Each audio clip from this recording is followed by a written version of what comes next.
heureuse de vous retrouver, mesdames, messieurs, chers abonnés de Frog TV. Merci pour votre confiance témoignée.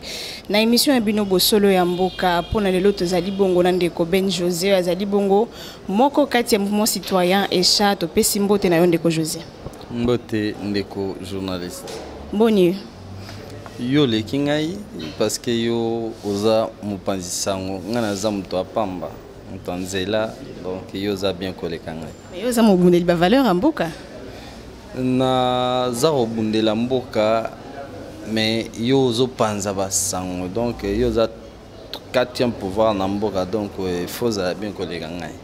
Alors pour moi rappel mukio ibisa na bande kuna biso abonné, ba mission ya Esha ezalani objectif na bino ezani. Bon voilà, c'est une très belle occasion.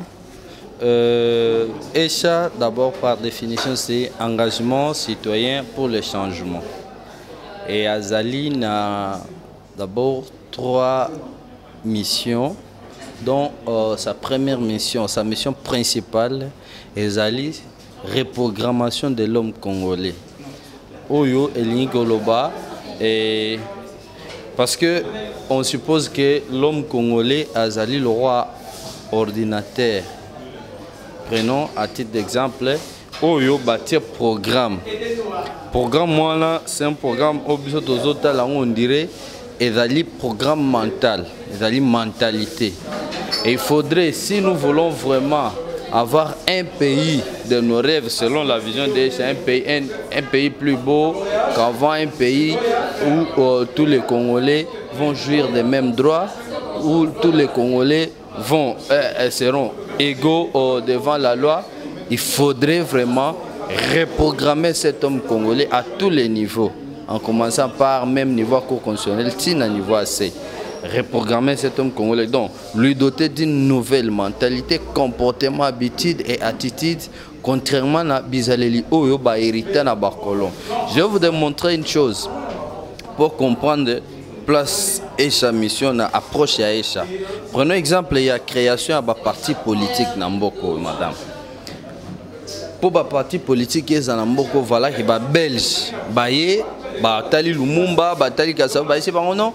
Là, c'était avant 60. Ben, si on a besoin, pour être beaucoup plus fort, il faut créer une association. L'association, il faut que l'association Oyo et Outi na bateau ya ba province na bino. Naïf qu'ils étaient, bandimi, ils ont créé une association dont je peux citer Abako, où ils ont composé uniquement que des Bakongo pour soutenir Kassavo. Après l'indépendance, le même Belge revient. Parce que ça Kassavo n'a pas Lumumba, n'a pas Kalonji Moulopo et les autres. On veut transformer ça en parti politique. Voilà comment ils ont programmé l'homme congolais. Il y a un parti politique nyonso et comment plus n'a pas originaire, il y a une province à leader na bango. Et bandawana. Donc pour adhérer dans un parti, parce que c'est une association tribalo-ethnique, ne se transformer en parti politique. Donc, pour moi, la peine Moutou, à côté d'un parti politique, il doit être originaire, il y a province. C'est ça une programmation. Parce que le Belge savait que ceux qui attirent cette libéralité-là, si les Congolais sont unis, il n'aura aucun contrôle sur eux. Voilà comment il a eu à programmer les Congolais d'une certaine mentalité pour lui permettre ya ozala que non so dans muluba quoi inanga yango et rôle ya ECHA c'est pour aider les Congolais à comprendre tout ça et lutter pour que cette unité se reconstruise. Tout vivre nous nous sentons beaucoup plus à l'aise de vivre avec qui que ce soit et partout dans tous les coins et recoins du pays. Dans sa deuxième mission, ECHA Azali lutter pour faire pour veiller à ce que à tous les temps et à tous les niveaux ba autorité moko bazali redevable vis-à-vis des citoyens ya peuple. Donc il y a que ba autorité wana et azota là par exemple awa Félix Azana programme à PCA Biso musala et chez un programme wana D'abord, qu'est-ce qui est profitable au peuple dans le programme? Est-ce que c'est un programme individuel ou un programme à peuple? Si c'est un programme de peuple, quels sont les avantages à peuple? Et tout le monde est-ce que Azo respecte? Voilà, donc veillez à ce que les autorités puissent être redevables vis-à-vis des citoyens qui gardent le pouvoir sanctionnataire. Sa troisième et dernière mission, c'est de pousser le peuple, les citoyens, à être des citoyens exigeants vis-à-vis de leurs autorités. Sensibiliser les citoyens à prendre conscience de leur pouvoir. Eli Golobani, Naota Golobango Awakyo, tant que Batouana Bazoya pour postuler, Batisekedi, Bakamere, Banani, Bafayuluna, Baonyoso, tant que Bazoya pour postuler, madame. Bazoya le rôle là, car yo pétant aussi sa classe, ok, Koko sa demande d'emploi ici ka Songolo et ici ka Pakala. Na yango bango pe bayaka bongo, ti bayaka campagne wana ezali différente na demande d'emploi yo ko tsaka na entreprise. Ezali Bazoya pa la biso, na minute wana biso doit ba chef d'entreprise. Tozali ba patron, Bazoya non, bo pesanga musala na osela bino boy. Bopé sanga musala na osala bino Mexico yo mukolo entreprise ce que ozu opesi ou engager mutu na entreprise na yo et que lobby omoni mutu wana azo répondre te na ndenge à la kaki yo non il vient nos patrons ngai voilà je peux vous apporter ça ce que engagé ngai et comme moni que mutu wana opesi musala azo sala o ya la kaki yo te avant ou engager qu'est-ce que tu vas faire au bengana ye il faut bengana ye voilà rôle. Oyo, ils ont constitué la troisième mission à Bisso. Ils ont constaté que le peuple est un peuple trop exigeant. Et le peuple moko qui reconnaît ses droits et qui sait les réclamer vraiment selon la loi. Et qui garde un pouvoir sanctionnateur, qui peut sanctionner les dirigeants au cas où les dirigeants sont redevables. Soit ils vont répondre favorablement na ndenge. Ezalaki balakaki peuple pendant la période de la campagne. Tolanzio pena na boké bignon sautant aux énumérés mission na bino ya Echa. Lelo le président Félix a élu à l'objet était jusque là aucun accord entre FCC et Cash, mais quand même à reconnaître que la discussion est en cours pour comme un accord wana. Bon lobby na mission na bino liboso eza koluka ko sangi sa unité. Est-ce que eza vraiment prudent yé à sangana bato FCC ba travailler qui na Joseph Kabila mandat au peuple congolais a boya ki lelo o ya linga travailler na bato wana. Est-ce que pour na bino bomoni yango lolengeni? Bon ce qu'il faut reconnaître, c'est que dans le FCC, les Congolais bazali, les bazakona bazaba Congolais et tout bazali na FCC bazaka batu mabete, batu yamala mpe bazali. Mais le problème c'était un problème, il y a régime, il y a système nengezalaki. Ça ne permettait peut-être pas aux autres d'exploiter ce qu'ils avaient de meilleur. Mais accord signé entre le président Félix, malheureusement je ne suis pas de l'UDPS, moi encore dit FCC pour Naïba, ce qui se passe à l'intérieur. Mais ce que je sais, c'est que nous avons un rôle à jouer en tant que citoyens, en tant qu'activistes. Rôle Nabiso et Zali Bongo, il y a par exemple Moutounions Oyo à Salaki Bouzoba pendant le régime passé. Nous sommes des défenseurs des droits humains. Nous allons militer pour répondre à ça c'est impératif de changer en côté.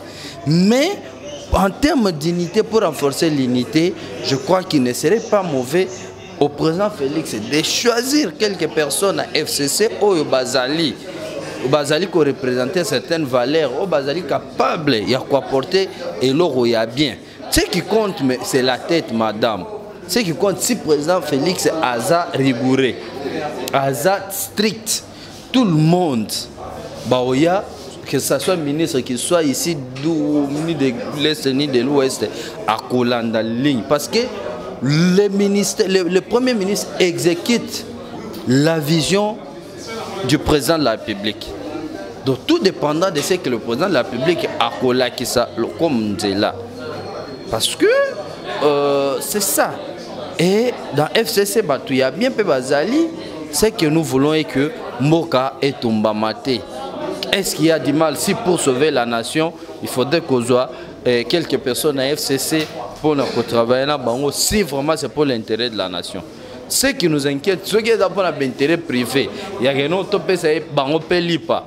Nous n'accepterons jamais. Mais si c'est pour l'intérêt de la nation, ce qui est pour l'intérêt du peuple, moi je ne trouve pas d'inconvénient là-dessus. Mais tout le monde qui tu as assemblé des hommes libres, qui liste noire pour le président Félix T. Tout le monde qui Joseph Kabila, na ministère, na entreprise publique. Donc, à ce moment na kati ba poste pour éviter à ce que 5 ans il y a Joseph Kabila et correspondent à 5 ans. Alors par rapport à wana na moment où on les autres traversé tout ça on a besoin peut-être il y a bateau yo si ça là moi quelque chose bazana expérience vu que président Félix Alobi azama beaucoup pembe atikala jamais ko gérer aux institutions alors peut-être n'a besoin autour naé moi bateau ça là qui déjà yebi moi masolo ya mboka pona bino moni ndengene. Oui, je crois que c'est une action à encourager parce que ça s'inspire dans l'action en cours. Il y a Echa, il y a la liste haute au sein de la présidente Félix que Batou, tel au Kogi Kosa la bangote. Bien que Baza va Congolais, mais nous avons vu leur mauvaise foi. N'est-ce pas vous visez déjà? Pardon? N'est-ce pas vous visez déjà? Non, mais ils sont nombreux. Moi, je ne suis pas en train de. Moutouaro Bimsali, c'est Echa, mais Ben José. Donc ici, c'est Echa, nous avons se concerté pour Bimisa. Il y a déjà la coordination des actions qui travaille dessus avec la coordination des communications. Tant liste Bima Echa Bimisa. Mais ici, besoin d'interviewer Ben José. Voilà, c'est ça la différence. Donc, liste Zali, Baza, Ezana Batu, Obalakisa, ils sont méchanceté na bango. Mais c'est qu'ils ont été méchants. Ils ont, par exemple, les gens qui ont brûlé les gens dans le siège de PES, prenons par exemple ce genre de personnes. Et les gens qui Oyo, ils sont très nombreux. Ils sont très nombreux. C'est belé. Bon,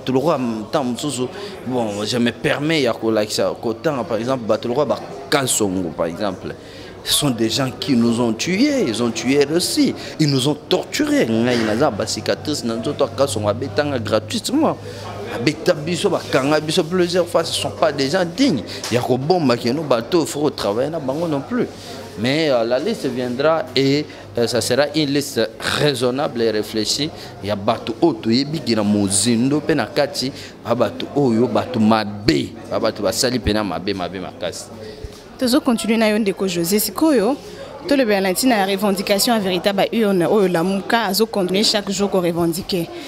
Pona ko luka ko tia unité na mboko na biso. Est-ce que bon monité ke zama la mingi ko zonga lokwa na tangwa kala ndenge ezalaki politique ya 1+4 peut-être le lo to zongelango juste pona ko luka ko préserver kimia na kati ya mboko na biso. Voilà, 1+4, c'est une transition. Mais ici, tu as une période de transition, tu as la troisième phase, il y a l'élection à Mboganabiso. C'est quelque chose à encourager. Je crois que Echa, dans son dernier message, d'abord dans le message de Liboso, à Solaki, à Bengaki, de Kofaelo, a usé des moyens légaux pour faire valoir victoire en Aïe. Et ici, il savait qu'il n'allait pas accepter, il ne devrait pas aller à la Cour constitutionnelle. Tshisekedi n'était pas allé à la Cour constitutionnelle. Alors, mais ils ont été à la Cour constitutionnelle, tous les Congolais ont suivi Nengenini et les Canadiens de la Cour constitutionnelle. Et nous, tout ce qu'on pouvait demander à Nandeko Fayulu, en tant que frère de lutte et frère aussi du même église, et ils sont ici d'un même père spirituel qui est Tshisekedi, lui et le Tshisekedi fils. Ce qui est aligné à la proposition républicaine, ils pouvaient le faire. Mais Kolinga, par exemple, la netiti le loba tout le roi bamuzito bakomoloba non to kosala to créer instabilité na insécurité pour m'investisseur bayate. Tout ça, tu vois un peu là où nous sommes en train de. Moi, j'ai répertorié à peu près 6 cas. Jonathan a limité à bateau yo bamso bazoki bamso bapied bamso baziki si on a bandaku juste parce que ils se réclament loba et baluba et puis Ndeko Fayulu na ndambo ya batu mususu estime que balu bande baebi ba on pouvoir ils oublient que tous les balou baza politique et tu vois un peu là où ça nous amène. Donc j'appelle vraiment mon vieux, ça c'est mon vieux Martin Fayulu à beaucoup plus de retenue et beaucoup plus à privilégier l'intérêt de la nation et non ses propres intérêts. Je crois que c'est, peu importe, nous savons, personne n'a douté que l'élection Oyo est parfaite. Ça s'est passé avec quelques irrégularités qu'on ne peut pas négliger, mais toutefois, nous avons un président de la République ici de l'opposition. Alors, c'est quelque chose de très important à encourager. Ok, to comme na penza na suka na biso kasi avant to kabwana oti ko lobela makambo etali ba propos à caractère insurrectionnel ya Adolphe Muzito azaki bongo ancien premier ministre. Siko to yoti ko apprendre était Noël Tchani azali candidat malheureux à présidence, asi a déposé qui plainte na ye, mais entre-temps CPI alobaki azotale la ba acteurs politiques nyonso avant, pendant et après les élections. Est-ce que dans minute où on a besoin à kimia na mboka na unité en mboka, est-ce que à quel vite on besoin il fallait peut-être politique à CPI à se saisir dans les Kambwango? Je crois que Ndeko Noël Tchani, bien qu'il ait a droit naïe, mais je pense que Makambouana à ce stade doit la poser en côté. Muzito c'est un humain, bien que c'est un politique, il est normal, il peut déborder dans son langage. Est-ce qu'il a été interpellé? Est-ce qu'on a cherché à le voir? On a cherché à interpeller sa conscience. Je crois que c'est très important. Tous à répéter, n'habitude doit la paix. Yako, Tobengani, Ndekolobi Boypoani, peut-être il était sous état émotionnel et Azam Moutou il peut se rattraper voilà, c'était peut-être parce que moi j'ai cette vidéo là Tina Place Bazoué c'est qu'il a condamné par propos oyo militant la muka bandoye mbake muluba soki okuta inae bomaye il n'a pas condamné. La journaliste lui demande tu condamnes ça, il dit non.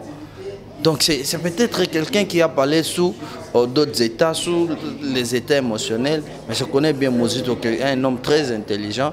Et j'étais désolé pour la première fois de l'attendre à Zobamamaniwala. Mais je crois qu'il faudrait vraiment l'interpeller et non procéder par pour déposer directement plainte. Non, on n'a plus besoin de prisonniers politiques. Nous avons besoin plus que tous les enfants du pays, que ce soit ceux qui sont dans l'opposition, que ce soit ceux qui sont dans la majorité, on va contribuer quand même à la construction à Mboka. Nous sommes pendant la période de la reconstruction. Kabila Atiki Mboka quasi nul. Nzelate, Misalate, Nzala, rien de bon à Mboka. Il faudrait reconstruire vraiment Mboka. Et s'il faut reconstruire ces pays, il faudrait l'unité, il faut tout sangana, il faut tout à l'ensemble, il faut tout lingana, beaucoup plus l'amour, tout l'accent bolingo. C'est comme ça que ce pays sera sauvé. Sinon, nous sommes là, bomata, bokitelo et changer. Donc, nous sommes en train de lutter pour reprogrammer la mentalité à Batou, le roi Bamuzito, le roi Peba Noël Tchaniwana, comme un citoyen vraiment congolais, conscient, mais aussi au bazar na bolingo mboka na bango. Comme penza na suka ya émission ya biso bosolo ya mboka Ndeko José, merci pour ndimiko ya na mitona na biso lelo. Moi liloba ya suka pe ba perceptive nini o nani echazana ngopona mikolo ezo. Oui, merci beaucoup. Liloba suka eza que dans le monde entier echa bako zabinote echa zo demeurer mouvement citoyen. Et Charoko, dans le gouvernement, nous demeurons vraiment mouvement citoyen.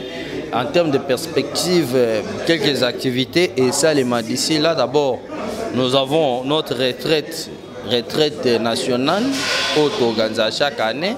Il y a 3 jours et banda, je crois, à partir du 28 jusqu'au 30. Et tous à l'activité avant vote, il y a l'Assemblée provinciale na Kinshasa, mais la coordination peignon soit échue dans la province, on a devant l'Assemblée pour demander ce que tous les candidats ici vraiment de l'ancien régime de médiocre base à la voté. En dehors de ça, nous continuons nos activités. Par exemple, il y a assainissement à la ville propre. Sur la sensibilisation, il y a que c'est un travail que nous faisons de sensibilisation sur l'environnement et ils ont continué. Et je crois que tous nos réunions, toutes nos réunions, je vais dire, elles comme d'habitude chaque dimanche. Et pour ceux qui veulent nous contacter, ils allaient à Poto, ils allaient ici dans le pays, c'est plus de 143, numéro officiel Aïcha, ou WhatsApp aussi, plus de 143, 84, 44,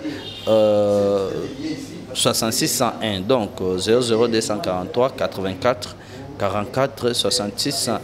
Voilà notre numéro de contact pour aider tout solo là. Na bas suggestion,